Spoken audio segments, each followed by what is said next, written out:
Mga kawikaan. Ang lahat ng mga kawikaan ay kalipunan ng mga turo kung paano amuhay nang matuwid ang kalugod-lugod sa Diyos.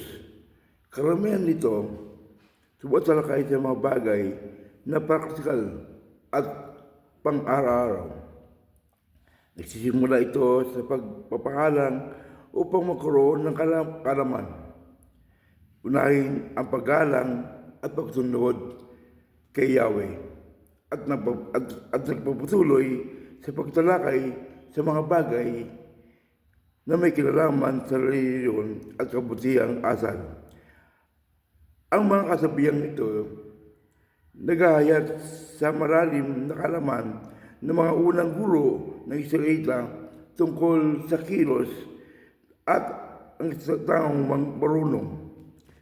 Ang ilan sa mga ito ay may kinalaman naman sa pangangalakal, sa gunayang pangpamilya at pakitungo sa kapwa. Ang iba naman ay tungkol sa mga gandang pag-ugali at ang iba naman ay tungkol sa pagpipigil sa sarili. Maraming banggit tungkol sa mga katangian tulad ng pagpapakumbaba, pagtitiyaga, paglingap na mahirap at katapatan sa mga kaibigan.